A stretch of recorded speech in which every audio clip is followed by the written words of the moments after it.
On today's show, the San Diego Padres complete their sweep of the pathetic, pedantic Pittsburgh Pirates. Thanks to Martin Perez having another really great start. We're going to be talking about that, the offense continuing to roll, and then looking ahead at this team, not only for this Rocky series, but beyond, and whether or not they are set up for sustained success. All that and more. Let's get to it.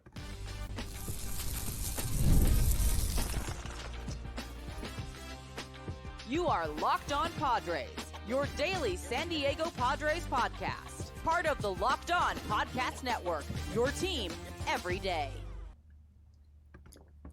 Greetings, ladies and gentlemen, and welcome to another edition of Locked On Padres podcast, which is part of the Locked On Podcast Network, your team every day for Thursday, August 15th. I am always your host, with sometimes, occasionally, but certainly not always, the most, Javier Reyes. You can follow me on Twitter at Javipeno, the best handle in the game at JAVIIPENO.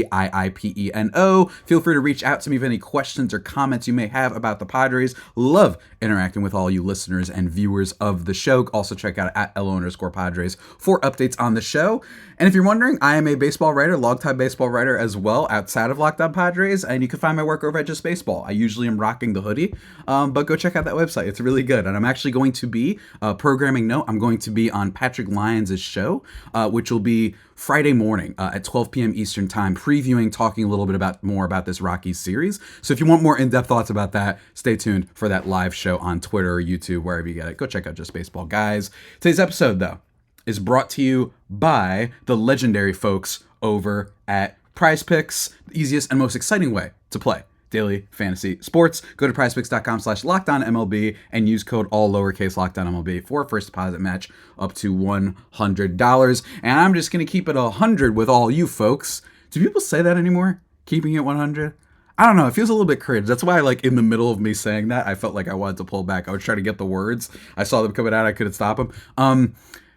Look, we're going to talk about yesterday's game. There wasn't too much. I feel like there hasn't been too much that I have to add other than just trying to add and share my joy watching this team lately. That's what it's been like. They've won 19 of their last 22 games, completing a sweep against the Pirates, who, by the way, not a great team, but not awful. And overall, it doesn't matter who you're playing. When you've won 19 of 22 games, that's insane. And if you are one of those people, you know, even though, again, I'm not a big straight to schedule person, if you want to and someone says, oh, it's easy to beat the Marlins and the Rockies and the Pirates, then also remember to mention to those fools that they also swept a bunch of teams, right? They swept the Nationals. That was impressive. You know, a 12-3 game at one point. And they also, over this winning streak, defeated the Cleveland Guardians, a team that, according to the Locked On Power Rankings, they have above the Padres. They also beat the Orioles 2 out of 3, and then they beat the Dodgers twice in a row in a 2-game set. So they've also shown that they can hang with some of the best competition out there.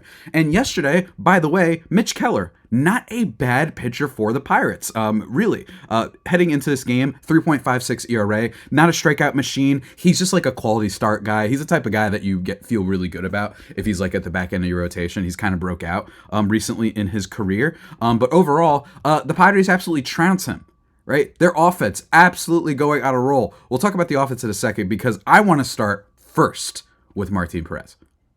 Martin, my man, what has gotten into you in this game? Not only do the Padres win by a score of 8-2, but he is a big part of it. 5 1/3 innings, giving up 1 earned run on 5 hits, 1 walk, and 8 strikeouts. Really, really impressive. Let's continue onwards. So far with the Padres, this guy's been exceptional. Yesterday was no exception. 5 whiffs on his curveball, 5 whiffs on his changeup. Overall, did get some swings and misses, did get some really, really, really nasty strikeouts at points.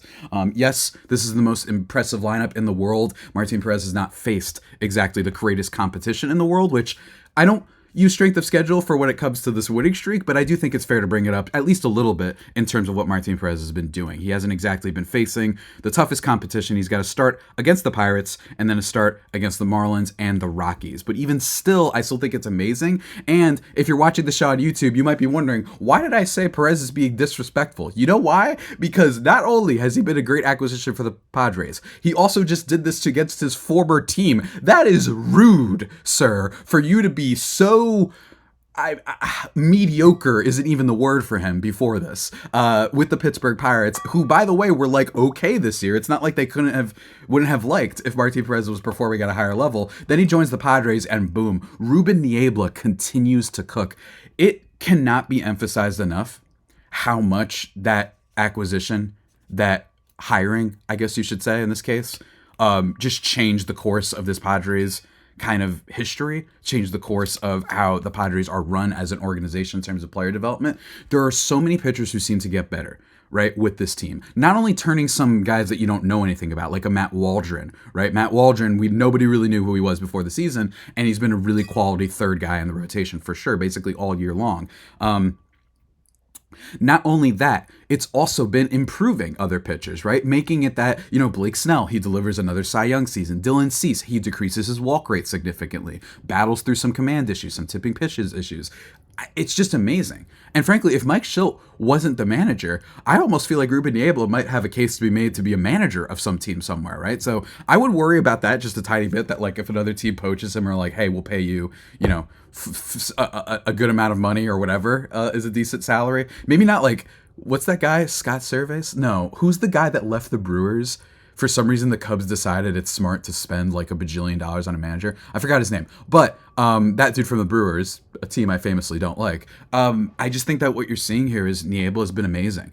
And this front office has been amazing. It seems like they just know what they're doing. Every little acquisition that they've made this year has been awesome. And one of the things we talked about at the trade deadline was, I hope that the Padres are confident that they're getting something out of Darvish, Musgrove, and new acquisition Martin Perez. And so far, they have. In his 3 starts with the Padres, he has a 29.6% strikeout rate and a 4.2% walk rate. Combine that. Now, granted, it's 3 starts, but even still, it still says something. And every start before that with the Pirates this season, he had a 16.9% strikeout rate and an 8.6% walk rate. So just those numbers alone show you like he has been demonstrably better than he was with the Pirates so far this season. And it makes me wonder, did they know something? And given that they found a Solano, given that Waldron has gotten better, given that Cease has gotten better, given that I don't know, Jurickson Profar turned into something, Donovan Solano turned into something. It makes you wonder, like, maybe they actually have an idea of what they're doing when it comes to player development. Maybe they're getting better in this regard, and that's really, really exciting. 1.96 ERA in 18 innings, 18 and a third innings specifically with the Padres so far. Just really, really impressive stuff from Martin Perez. Cannot emphasize enough how exciting this is. Because it bodes well for the Padres in the future. And I'm not saying that Perez is going to be the starting pitcher in a playoff game. I'm not saying that at all. I don't think that'll happen. Now, could they use him potentially in a certain role? Maybe someone doesn't last as long as they would have liked. Sure. But overall, I am just massively impressed with this guy. And it's not like he's been always bad before, right? 2 years ago, he was actually quite good for the Rangers. And just in general, he's been like in the league for a long time. So there's a reason why this guy, is at least being able to turn it around somewhat. Lifetime career ERA of 4.45. He's kind of a journeyman. He comes around, does some things well, but that one weird mirage of a season in 2022, I don't think that that's coming around. But still, at 33 years old, stranger things have happened, man. So shouts to him so far being excellent for this team, even if he's not relevant come playoff time, which I don't necessarily think he will be. The fact that he's helping this team over the finish line here as they hopefully, maybe, possibly try to get that National League West crown is just huge. It's just huge. But guys, before we continue recapping this game, talking a little bit about the bullpen and then finally that Padres, lovely, delightful Padres offense, first, I want to talk to you about our good friends over at what, folks? Liquid IV. Here's the thing. It's summer. It's hot. It's spicy out here, man. And you need to stay hydrated. Especially if you're one of those folks, you're listening to a baseball podcast. If you're at a baseball game, you're taking America's pastime. You need to be hydrated, guys. And don't forget to do that with Liquid IV's Popsicle Firecracker flavor. Whoopsies. Let me tell you, a surefire summer hit. Get hydrated with electrolytes, essential vitamins, and clinically tested nutrients from the #1 powdered hydration brand in America, because baseball and summer go together like Liquid IV and indulgent, not just regular hydration, indulgent hydration, folks. And here's the thing. They've got a bunch of different flavors for you, too. From acai berry to lemon lime to pina colada, all sorts of stuff they got going for you there. And let me just that popsicle firecracker flavor, listen to this. a festive blend of citrus-fueled lemon, lime, tart cherry, and raspberry flavors. That sounds phantasmastical. You know what I mean? That sounds amazing. So go check that out, guys. Powered by Live LIV Hydroscience, an optimized ratio of electrolytes, essential vitamins, and clinically tested nutrients that turn ordinary water into extraordinary hydration. So what are you waiting for? Go check it out, guys. When you go to liquidiv.com and use code MLB at checkout, you will get a 20% nice old discount off your first order. That's 20% off. Again, your first order when you shop Better Hydration today using promo code MLB at liquidiv.com. Stay hydrated, folks. Go check it out.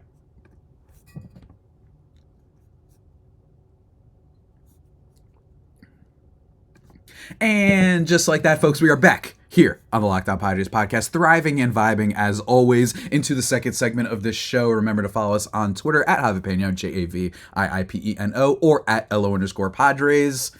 The bullpen, once again, shutting down the Pirates. Now, it wasn't necessarily super necessary. That was a bad sentence. It wasn't super a necessity for the bullpen to step up, but Brian Hoeing, so far, with the Padres has been impressive, has not surrendered a single run in 9 innings, by the way. So really good stuff from him. He goes 1 2/3 with a strikeout. He is, and we talked about this a little bit at the deadline, he was one of my hopes, because again, I've been very critical, and it's probably an unpopular opinion that I really don't know if the deadline was great for the Padres. I just think of giving up that many assets, regardless of who they were.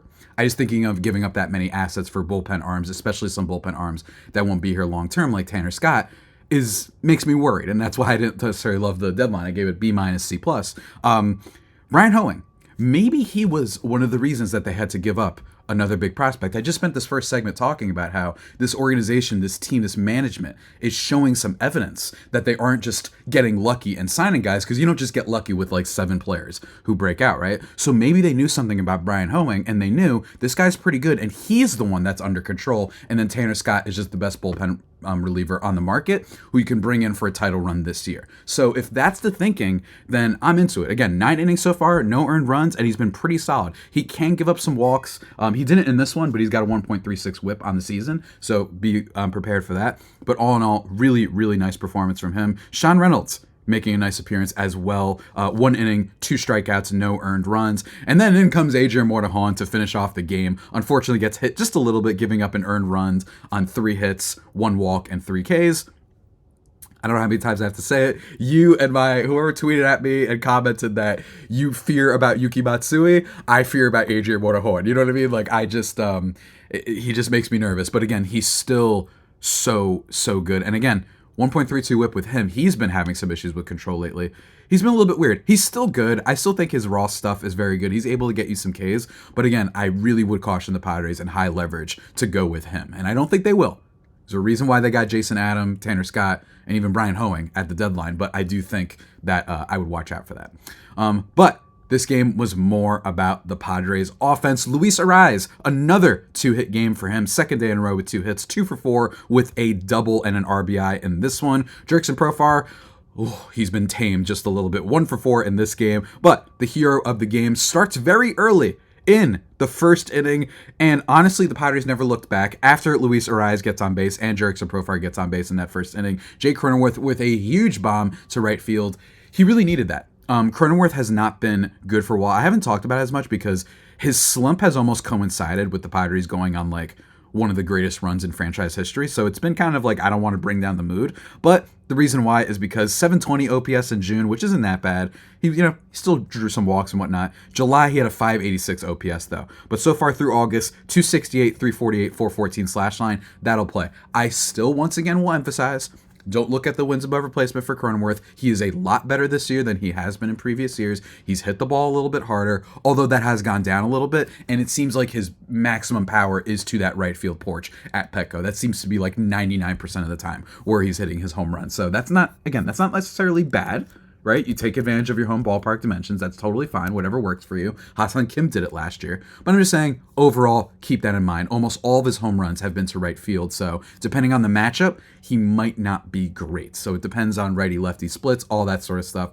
But still, yeah, he's only hit 2 home runs that weren't to right field this year, by the way. So just not amazing. Not amazing from Cronenworth in terms of all across the field. But overall, hopefully he could keep it up. He really needed that, too, by the way. He really, really needed that home run. So shouts to him, you majestic creature that were, hey, and at the bottom line, he was so key to this team at the beginning of the year, right? So part of me is like, hey, the other guys are making up for the lackluster of it. I am curious to see if they move him back to second base next year, though, and get some defensive value from him. But anyway, also in this game, offensively at least, like I said, you get the Luis Arias RBI double, and then in the bottom of the third inning, this is when we knew it was truly over. An RBI triple to score Manny Machado and Jake Cronenworth from who else but Jackson Al-Gaib, Merrill Madness, Merrill. I don't know what to say, guys. He just isn't stopping. It's genuinely astonishing to watch all of this unfold. 2 for 4 day, 2 RBIs. Obviously, he had the triple. Just amazing stuff.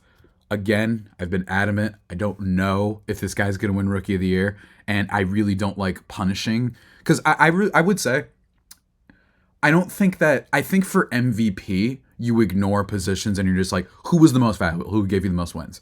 But for Rookie of the Year, I don't know if I necessarily want to associate that award with just who had the most wins above replacement. And I don't think that the people should be... I don't know, I'm just really sensitive about that subject as someone who watches, say, football, where I'm like, why is this called the MVP, but it's literally impossible for any other position, even if that position player is like leaps and bounds better than the second best person. If you're just the best quarterback performing, then you win MVP.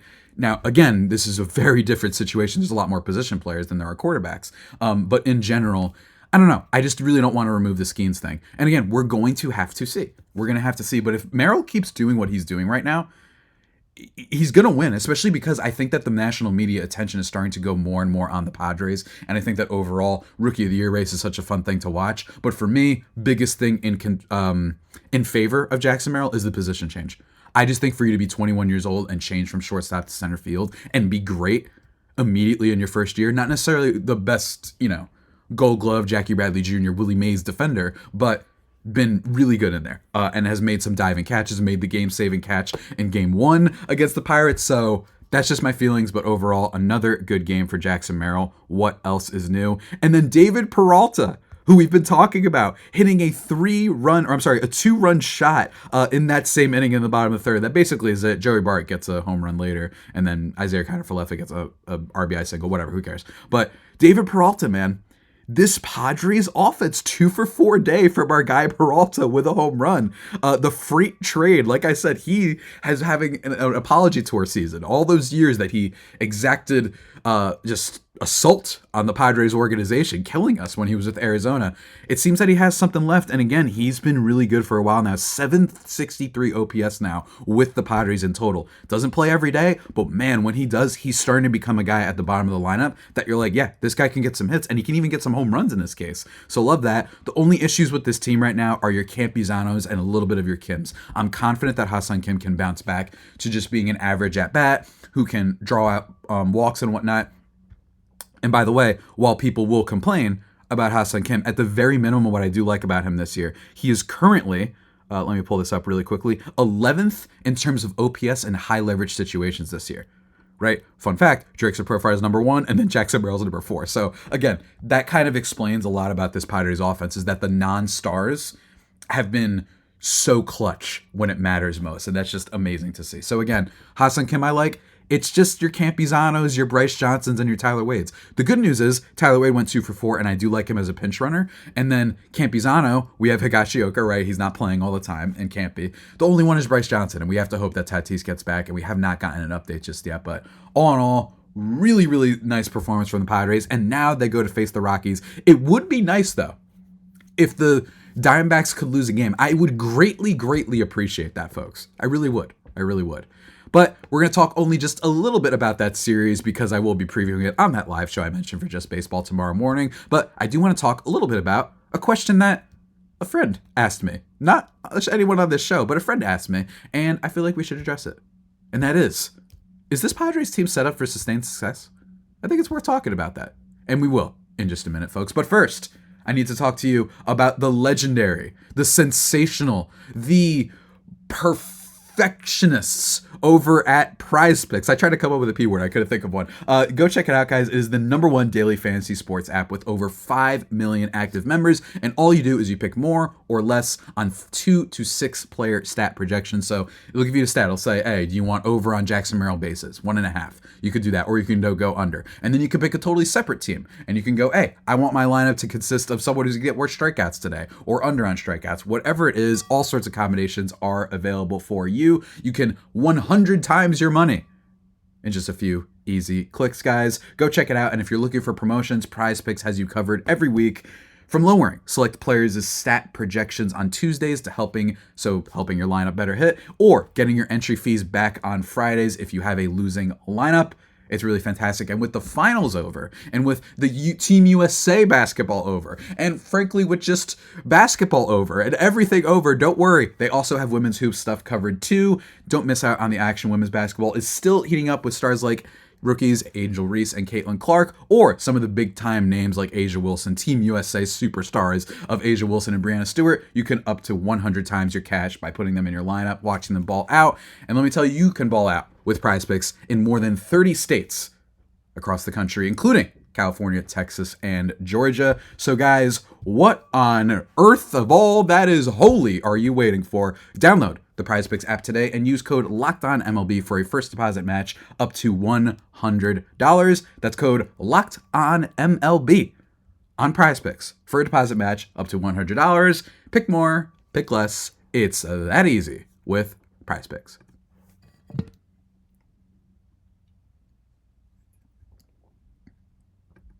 And just like that, folks, we are back here on the Locked On Padres podcast, thriving and vibing as always. Thank you for making us your first listen every dang day. Let me tell you, folks. First of all, a couple comments from YouTube yesterday. For Matt Silas, Robert Shaw. I did look around a bit about that humidity after the knuckleball thing I commented, but I didn't find anything. Since Tim Wakefield died last year, which was so sad, he wasn't that old, maybe the powers that be could arrange an interview with R.A. Dickey. However, until then, I will be looking at the weather for Waldron starts now. Me too, sir. I really think that it was fun that you brought that up, and it will be interesting because I think that you just need a specific grip, so maybe that is something that affects Waldron a little bit. At 24 Tommy Street says, well done to Preller and Pods management for figuring out their fatal fall last year and totally reversing it. A good team on paper is only that when there is no chemistry.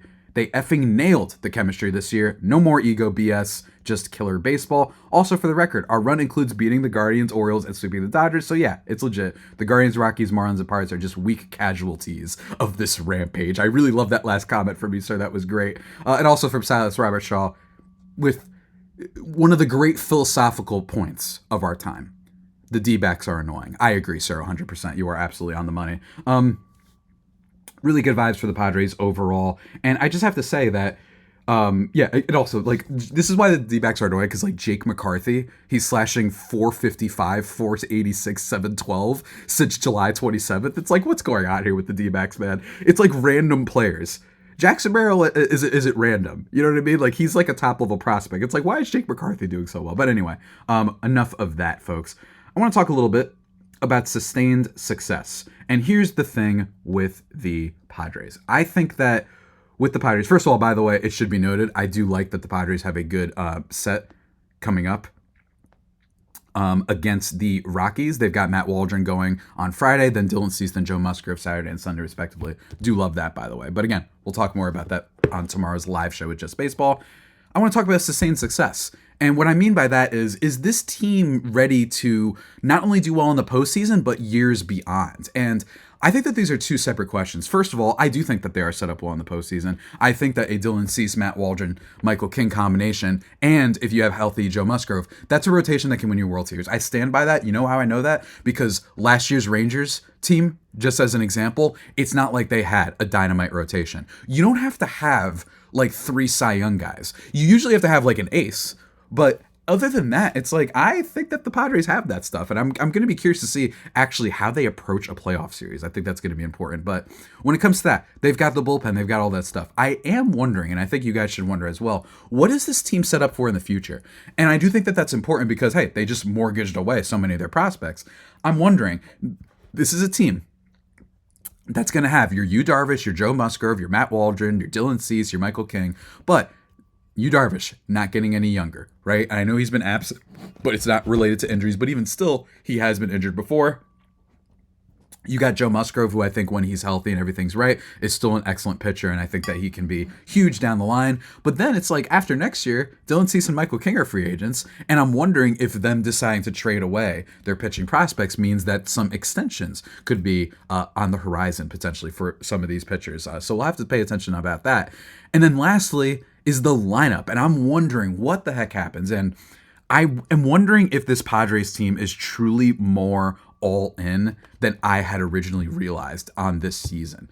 Because not only did you give up so many assets, Tanner Scott, he's a free agent after this year, right? That's one thing. David Peralta, Jurickson Profar, and Donovan Solano. Those are three players that have been massively important to this team that aren't guaranteed to be back. Now, I'd love to have Profar back, but he's going to be a free agent after this year. Donovan Solano, I don't know if he's going to even replicate it because, hey, it gets harder and less likely the older you get, even though he has shown no signs of slowing down. Do you bring him back? Maybe, but what's that contract going to look like? Because now teams might actually remember that he's out there, unlike last year, and be like, oh yeah, we would like the guy who's just a professional hitter. That could be an issue. David Peralta, that guy producing at the level that he's done, that's not necessarily a guarantee that you're going to find guys like that. Then you have the issue of Ha-Seong Kim. Ha-Seong Kim is a free agent after this year, and I know that the people have some beef with him. I will defend him till the end of time because, yes, his offense has gone down this year, but he's still such an electric defender and such a nice utility player. And basically every year, by the way, I was checking this out the other day. Ha-Seong Kim, and this is actually a little bit rare, if I'm not mistaken. Let me see if I can pull it up on Fangraphs. He's kind of like always been pretty great in high leverage situations and with runners in scoring position. Like that should be brought up at least a little bit when we talk about Ha-Seong Kim. So he's not great at starting the offense, but he's been pretty dang good. I will say in the 4 seasons he's played with the Padres in high leverage situations, he's been all right. At least, I mean, maybe you take out that first year, but 111 WRC plus for his career. But then every year, aside from that first rookie year, he's kind of been really great in high leverage situations. 100 WRC plus in 2022, in 2023, 128, and then in 2024, he's got let me just make sure I get this right, 175 WRC plus. He's been good at stepping up when it matters, even when he himself in a vacuum isn't hitting it as well. So that's a player that you're probably going to lose, and I'm not necessarily against that, by the way. At some point, you have to make decisions of who to extend and not extend because this team's payroll is super high, and we don't know how much more they're going. But you have that situation. Martin Perez, are you sure you're going to be able to just find a guy to complete the back end of your rotation off of the not literally the waiver wire, they traded him for him, but off the scrap heap? You know what I mean? Is Matt Waldron, are you sure that a knuckleball pitcher is going to continue the same level of success for you? So I'm just wondering, there's so many things about this team that feel very in for this year. Jurickson Profar, the fact that, hey, if I'm going to talk about how they had a total reversal in terms of clutch factor, in terms of stepping up with runners in scoring position, it's worth bringing up that they've had such a total reversal this year that are they still going to do that next year, right? And the year after? Well, for now, we'll just start with next year, right? But in general, like that's not a guarantee. And I think that is worth bringing up, that if I'm going to yell at everybody about how this thing will go reverse, then I think you have to at least bring up for next year. They have a 309 batting average with high leverage situations this year. The second highest is the Cardinals at 278. That's how good they've been. In terms of WRC plus, they've got a 157, and the only team close to them is the Diamondbacks at 120. So this is just some things to ponder, I think, because it's fun, and I don't have necessarily too much else to talk about for this show. But it's just something to keep in mind. They are playing well, but I don't know if there's like, okay, yes, there are things that are sustainable. I think Dylan Cease and Michael King will be good next year. I think that Joe Musgrove, when he's healthy, I think he's going to be good. Yu Darvish, if healthy, I think can be good. I also think that Jackson Merrill is a superstar rookie and could be great down the line. I still think Machado can be great. I still think Bogarts can be great. But I am wondering, and I would remind people of those things that I just brought up, that this team might really be in on this season more than we realize, which is okay. That's not a bad thing.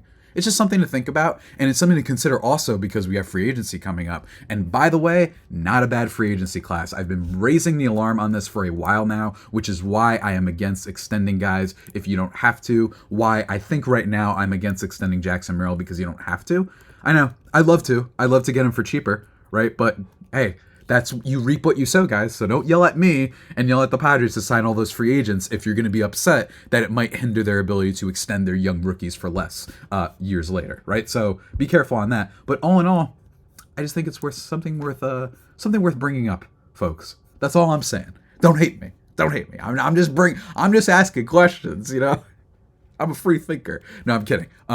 So overall, I am curious to see about what the Padres' approach is come this offseason because, like I said, free agency is going to be very, very interesting this upcoming season. I'm pretty sure. Let me see if I can pull up. What is it, 2025? Because I know that pitching-wise, there's a lot of free agents this offseason. From Walker Buehler to Frankie Montas is going to be free agent again. Luis Ariz is going to be a free agent. I didn't even talk about him. He's been heating up lately. Right, so I'm really, really, really, really curious to see how all of this goes down. I don't know what's going to happen. I don't know. I do not know, folks. I do not know. But until we find out, guys, that has been it for today's edition of the Locked On Padres podcast, the only pod that may be better than the Padres themselves. Remember to subscribe to the show wherever you get your podcasts from. Follow me on Twitter at Javipeno, Javiipeno, or at @LO_Padres for updates on the show. Look forward to tomorrow's stream over at Just Baseball. Check it out on Twitter or check it out on YouTube, where I will be on Patrick Lyons' show previewing this Rockies series because he's talking Rockies stuff. Gonna be fun, guys. And then also next week, a lot of you have been asking about a farm system update. Arm Layton of Just Baseball and formerly of Locked On Marlins. He does a bunch of prospect stuff. He'll be on the show to talk about the update for the Padres farm system, where they stand following this depletion at the deadline, and may attest to my sentiment that is this team a lot more in on this year than they realize, and then are they set up for sustainable success. We'll see, guys. But until that next time, stay safe, and of course, stay faithful. My very faithful homies, take care.